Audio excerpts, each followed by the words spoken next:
Ciao, buongiorno.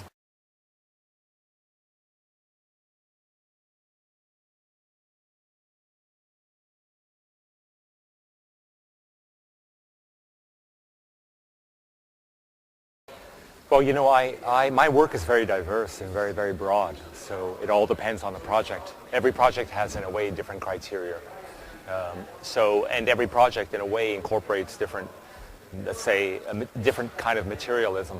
So it all depends on what I'm working on. But, in general, with most of my work, I'm very interested in kind of color and depth and texture and trying to really speak about this kind of digital age, about the three-dimensional world, really, in my work. So, and I have a little bit of a theory, I tell you, that we spent the last thousands of years designing in 2 dimension to create a 3-dimensional world. But now we work in 3D. So working in 3D, we can build a 4th-dimensional world. So I think that's how the world is changing.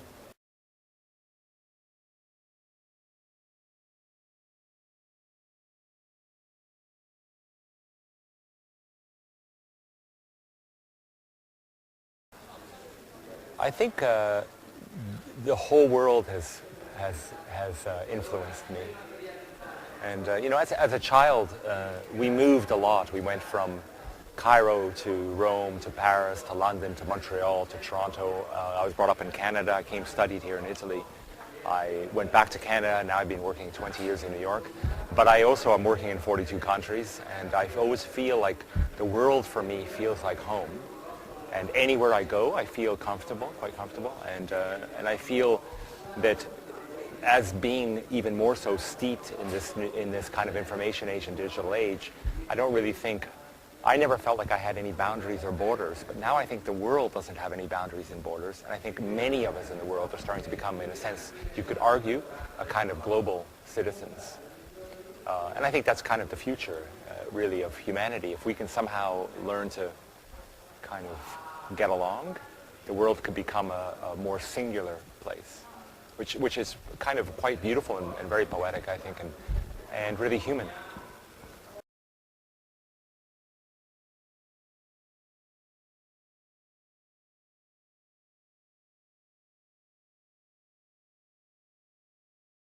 Oh yeah, color is an incredibly powerful tool. It's an amazing tool. And we have created a relatively monochromatic world. Now, some cultures have innately used color to no end. I was just recently in Peru, and the color they use is actually more beyond what I do, in the sense of the fluorescence and the combination of colors and hues and tonalities and all that. But color is an amazing, powerful emotion, or sets a powerful emotion. And our eyes, we can, as human beings, perceive more than 16,000 colors. So with that said, if we want to really exploit or enjoy that sense, then we should be really creating a colorful world.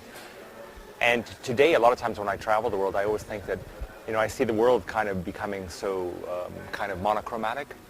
And I think, well, it's sad in a way, because it's a little bit like, imagine if we could only taste 1 or 2 tastes, or we could only smell 1 or 2 smells, or we could only really hear 1 or 2 tones, So we're not really exploiting this kind of sensorium, let's say. And the power of a visual experience is I don't know, how can I say it's about being alive. It's a phenomenological experience. It's like really being here now when my eyes are kind of captured by beauty. And just to add to that, one more thing is color is a way of dealing and making a beautiful landscape in a way too. So, and I think it's human nature that we love beauty. And I think even going back 50,000 years, we were always obsessed with beauty. So I think it's that we are no different than we are then. We were maybe more obsessed with beauty then than we are now. So I think color should be ubiquitous.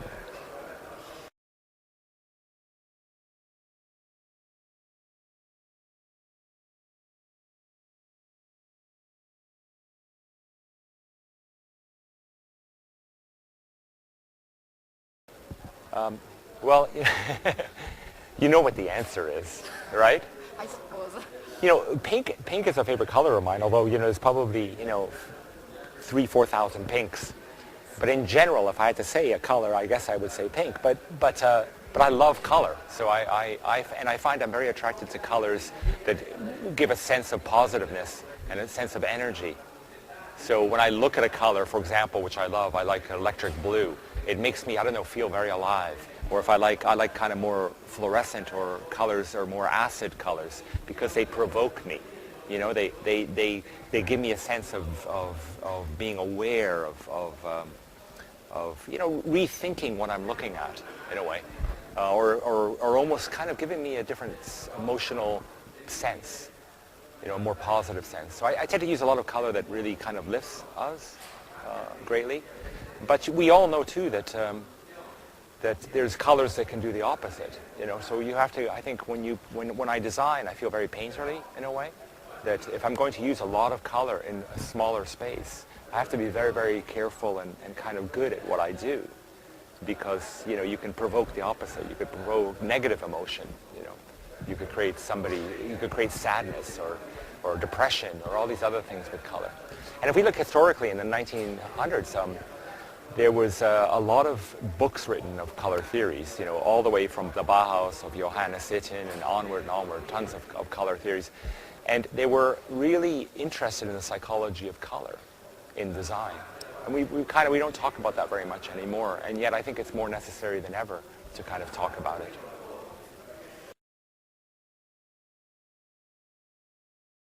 Well, you know, I just think, again, color is a really, it's a perfect way to engage a human emotion, to really set a feeling, to make us alive and make us feel inspired, and to kind of communicate, let's say, the world in which we live now. That's all. That's all I say. Thank you very much, Karim Rashid. Grazie mille.